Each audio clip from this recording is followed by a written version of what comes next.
takes its time. But that check outside the grades, you know what I'm talking about. Just let me know if you wanna go to that home out on the range. They got a lot of nice girls there.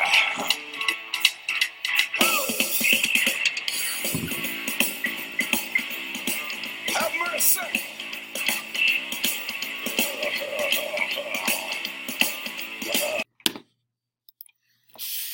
Okay, hi there. Today I'm going to be looking at Chapter 4-8 for Algebra 2 of complex numbers and radicals. So I'm going to start off by showing you how to reduce a radical. You know that this is what's called a, it's a non-perfect square, and I know you can get a decimal if you punch it in your calculator, but in math we like to reduce the radicals because it's an exact answer. Whatever decimal you're getting in your calculator is a rounded off answer, so it's not exact. So the way we do this, now we need to probably start with by talk about perfect squares, okay? Perfect squares are numbers where a number times itself multiplies to it. So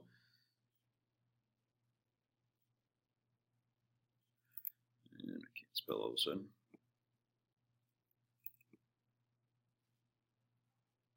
So examples of perfect squares would be 1, 4, 9. 9's a perfect square because 3 times 3 is 9, okay? 4 times 4 is 16, 5 times 5 is 25, 36, 49, 64, 81.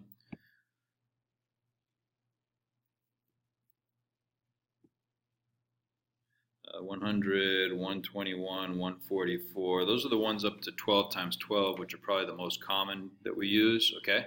So sometimes it's good just to have that list and you can have it on the side of your paper while you're working on this. Anyway, so what I'm doing is I'm looking for, what are the factors of 24, and I'd like to have the biggest perfect square that I can get out of there. So, for example, 12 times 2 is good, but neither one is a perfect square.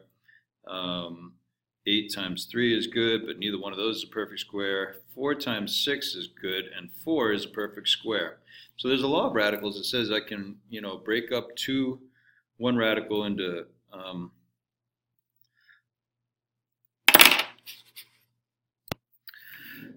okay, so I can break up 24 into 4 times 6, and I don't always show that step, but that is a step. And from there, I can give each thing that's connected by multiplication under the radical, its own radical. And then I can take the square root of 4, which is 2, and I'll leave the square root of 6. Now, there's nothing you can't break up the square root of 6 anymore, because the only thing that multiplies to 6 is 3 times 2. You don't ever want to use the 6 times 1, the 1 times the number in this case when you're reducing radicals, because you end up right back where you started. So anyway, that's basically how you do that, where you break up radicals. Now, one other thing I should get into before I get too far here is just a couple of basic things about radicals. The square root of 3 times the square root of 3 is 3. The square root of 5 times the square root of 5 is 5. The square root of 6 times the square root of 6 is 6. The square root of banana times the square root of banana is banana. That's a horrible banana. Let me redraw that. All right, so those are some basics about square roots as well. You'll be coming up against that a lot. Believe me, it sounds stupid, but I'll go up to you and be, what's the square root of banana times square root of banana? You'll be like, banana. Oh, I get it. Now I get the answer. Anyway, so that's going to come up a lot. Number 2. Reduce the square root of 32. All right, so with this one, I'm looking for factors of 32, and I want them to be a perfect square. So 4 times 8 is good. 16 times 2 is better. You want to take the biggest perfect square, and 16 is bigger than 4. So I'm going to use that one. So I usually go straight to this point right here where I just put square root of 16 times the square root of 2. I skipped that middle step I showed you the last time. And then I take the square root of 16, which is regular 4. Not the square root of 4, regular 4. 4 square roots of 2. You can say it that way. 4 times the square root of 2 or 4 square roots of 2. Sometimes you might even hear me say 4 root 2. That also means the same thing, okay? Now, suppose, for example, I had picked this one instead, the square root of 4 and the square root of 8, which doesn't have the biggest perfect square, but we're all not perfect. You don't always get the biggest one first. Square root of 4 is regular 2, and I got 2 times the square root of 8. So then you'd want to look at the 8 and say, geez, I can break that up into 4 times 2. So you're not done yet. And then I can take the 4, which is the square root of 4 rather, which is 2. So I got 2 times 2 times the square root of 2, and 2 times 2 is 4.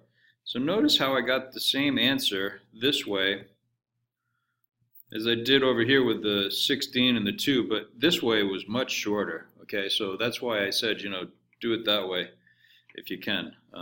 Pick the biggest square root. All right. Number 3.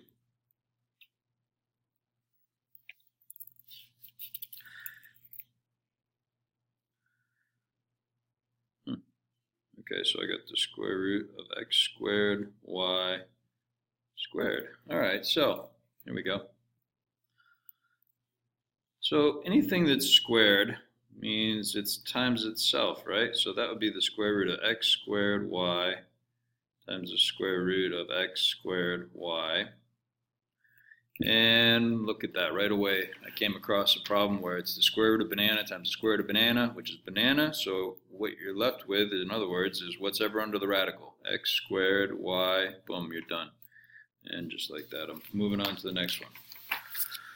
Okay, now I'm going to introduce a new thing to you guys. It's called an imaginary number. And it's the variable I. Lowercase I is the imaginary number, and it represents the square root of -1, okay? There's 2 major categories of numbers. There's real numbers and there's imaginary numbers.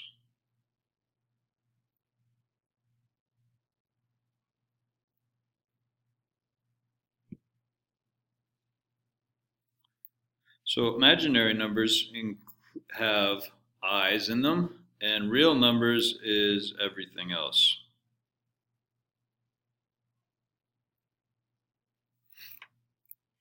Okay, so this is going to open up a whole new realm of numbers for you. Okay, so let's say I start with this one right here. What number am I on? 4. I get, say I got the square root of -4. Okay, so I can break this up, right? We've been talking about this, or I can break up the factors of -4, put them under their own radical. So if I took 4, you want to break up the -1 and put it in its own radical, okay? And so because the square root of -1, that's I, all right? And the square root of 4 is 2. So this is actually the answer there for that one when they ask you to simplify. And I should have written the directions that said simplify. So from now on, you can actually reduce a radical number with a negative number underneath it. Now, that's not a real solution, okay? So if they say real solutions, then we're not using the I, but if it says, just give me real or imaginary, then you definitely are, or imaginary solutions. All right, number 5, so also same directions of simplify.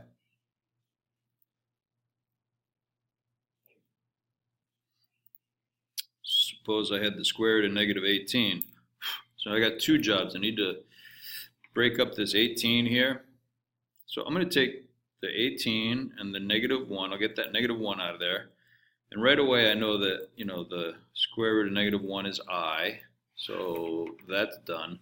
Now I'm not done because we already talked about how I can reduce, square roots. And there is a perfect square that goes into 18. And that would be 9, okay? You don't want to use 6 and 3 because neither one of those is a perfect square, but 9 and 2 is good. So the square root of 9 is regular old 3. So I got 3 and the square root of 2 and the I, and they're all connected by multiplication, and that's the answer. Different books have the order different. Sometimes they put the I first in front of the square root of 2. I don't personally care. Make sure the I is not under the radical, please. That's the only thing I do ask, because it's already the square root of negative 1 by itself. So anyway. Okay. Good. Next.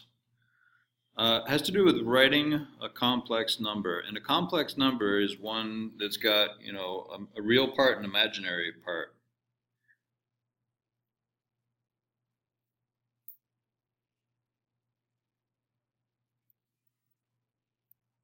So, for example, they go A plus BI, and this will be the real part. And the one with the I is the imaginary part.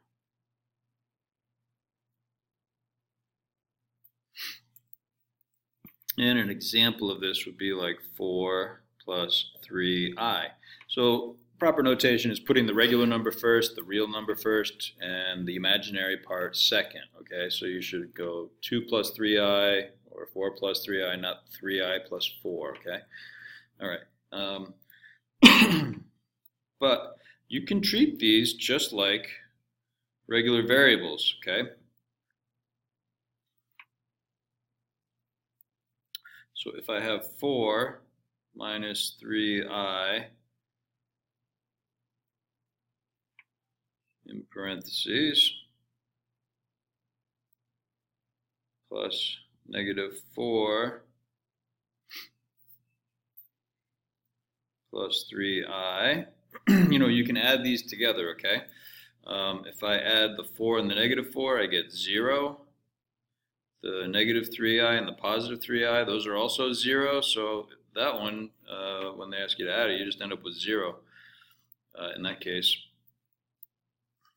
number 7. So that'd be the same as like 3x plus negative 3x. Is with me, just treat it like a variable. All right, number 8. I times the square root of 5 to the second power. Okay, so there's a law of radicals where you've got two things connected by multiplication inside a parentheses to the second power, then you have to take both things to that second power. So this is the same as I to the second power and the square root of 5 to the second power. Now, I should have written this up top here, but let me write it here. I squared, and I can show you why, is negative 1, okay? And the reason is because if I took the square root of negative 1 and squared it, that's negative 1 also, okay? So let me circle that. That's an important one. Put a star next to it. Know it. Memorize it. Okay. Square root of 5 squared is the same as square root of 5 times the square root of 5, right? Which is regular old 5. So I got 5 times negative 1, which is negative 5. And that's how you do that problem. 8.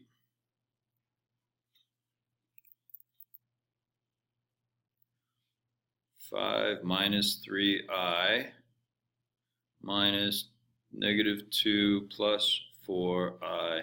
All right, so this is a subtraction problem. It's got parentheses, which means, you're really subtracting everything in there. So what I'm going to do is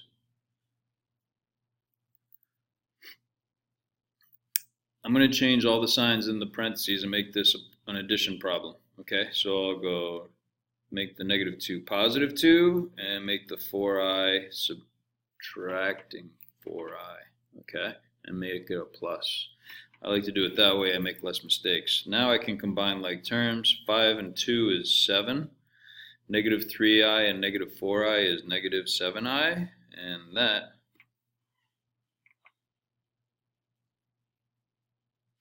is the answer. Next one, number 9.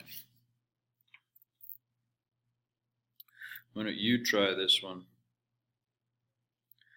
7 minus 2i minus negative 3 plus I.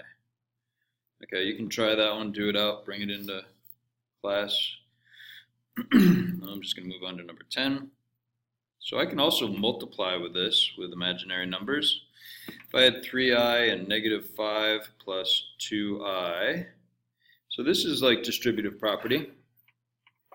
So if I take the 3i and I multiply it by both of these things, I will get my answer. Maybe a little simplifying.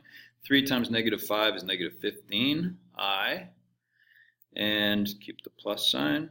2 times 3 is 6. I times I is I squared. Now, I just showed you that I squared is really negative 1. So I'm going to have to, anytime you see I squared, you should change that to a negative 1 and simplify before you give your final answer. Okay, so I got negative 15i, and 6 times negative 1 is negative 6. All right, so I'm going to put this in proper form where I put the negative 6 first and then minus 15i, okay? It's good practice to do that. All right, next one. Let me write that down. There should be no I squareds in your final answers.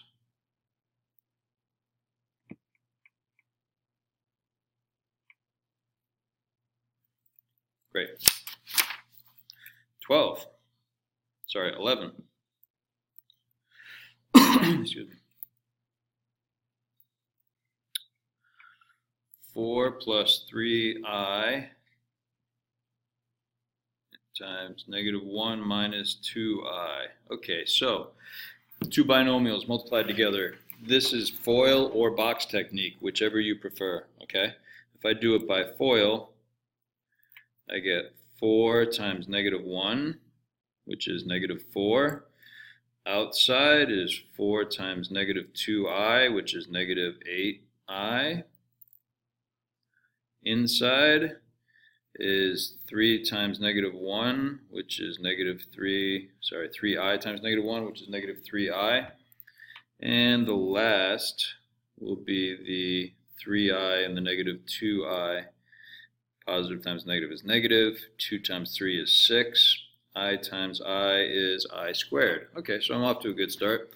Let me now combine like terms. Those two go together. Negative 8 and negative 3 is negative 11i. Negative 1 minus 6i squared is really negative 1, which means I get plus 6 there. So that's really plus 6. Which means I can go 6 plus negative 1 is 5 minus 11i.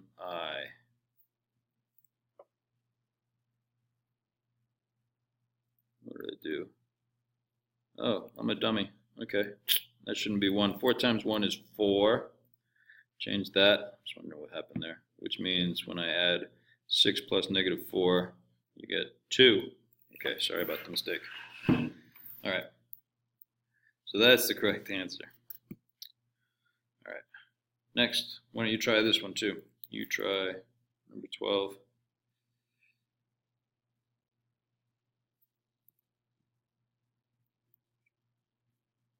Two minus 3i times 4 plus 5i. I talked about the box, but I didn't actually go into it.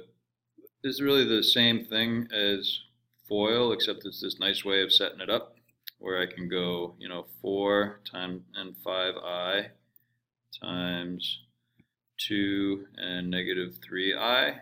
It's like a Punnett square, where you multiply to find out what's in the boxes and then add up the boxes. So I can go 8, 4 times negative 3i is negative 12i, 2 times 5i is 10i, 5i times negative 3i is negative 15i squared, okay? And then you'd add up all the boxes and get your answer, combine like terms. But this is a nice technique. Lots of students, I teach to my Algebra 1 kids, lots of them like it better than FOIL. It's really the same thing though, like I said. All right, so anyway, if you do that one out correctly, you should get 23 minus 2i. Next, dividing.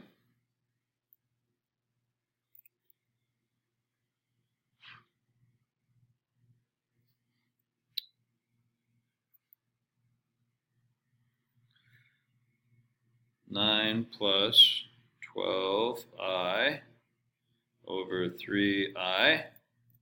All right, so that's considered a radical in the basement, and you're not supposed to have any radicals in the denominator when you give your final answer. So what I'm going to do with this one is the way to get rid of it is if I have I times I, that's I squared, which is really -1. So that will be how I get rid of the square root of -1 in the bottom of the fraction. So when I do this, I get I times 9 plus 12i over 3i squared. Okay. And then I can do distributive property with the I in the numerator. 9i plus 12i times I is 12i squared over 3 times I squared, which is -1. Okay. Once again, I squared is -1. So 12 times -1 is -12 plus 9i. And 3 times -1 is -3. Often they don't really like having negative numbers in the denominator.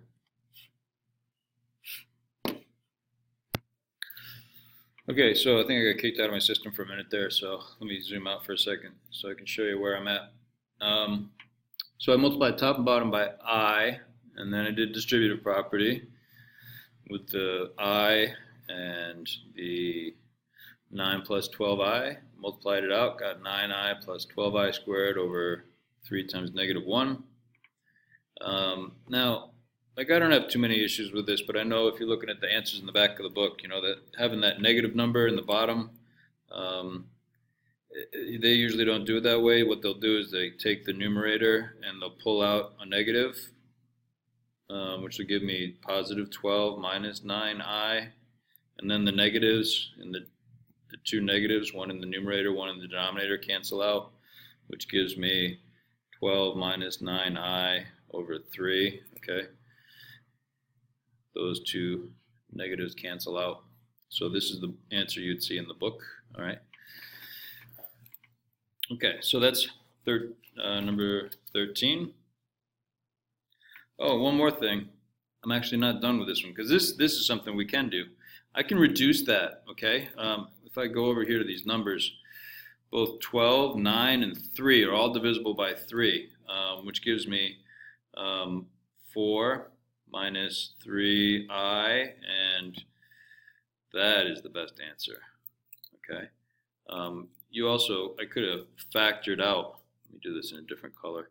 If I took that numerator, both 12 and 9 are divisible by 3, which would leave me with 4 minus 3i, and I'd be left over 3 here. So those 3's cancel, and I'm left with a 4 over 3i, okay? All right, anyway. 14.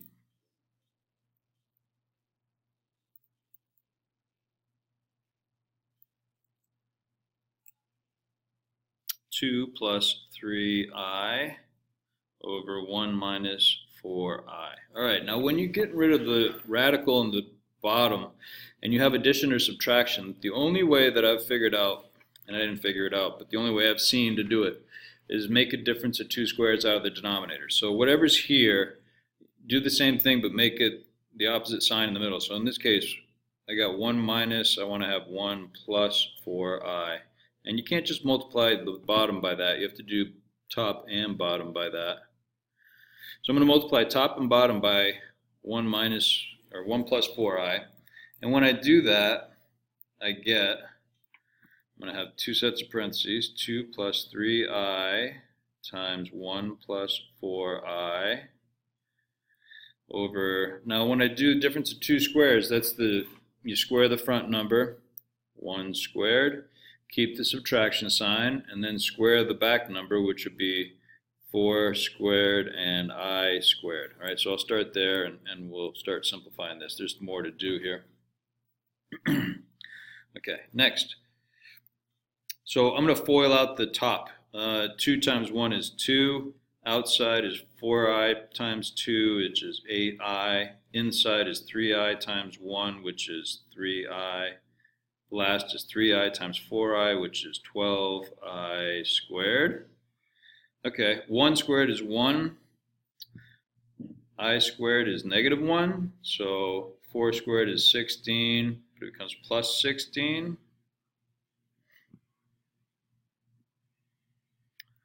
Okay, moving right along. I got 8i plus 3i is 11i.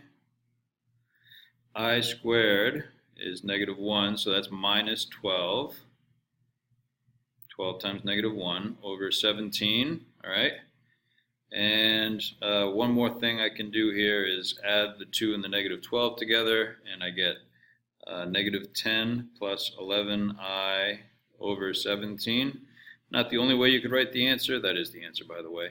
You could also write it as negative 10 over 17 plus 11/17 I. Same thing, okay? Just written differently. All right. We'll make the last one a U try, which is number 15. Once you try this one where you go 4 minus I over 6I. And I want you to reduce it, okay? So there's no addition. You don't have to do a difference of 2 squares here. You can show me what you get. Bring it into class. The answer should be negative 1 minus 4i over 6 if you have the positive version, or the denominator being positive, okay? So that's the answer.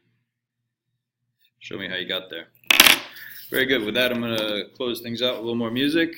Have a great night. Here it's fine, and you've got the time and the tender girl yourself. One more time, I want to hear it from Jeff Beck, Carlos Santana, Eric Clapton, Billy King, Jimmy Bond.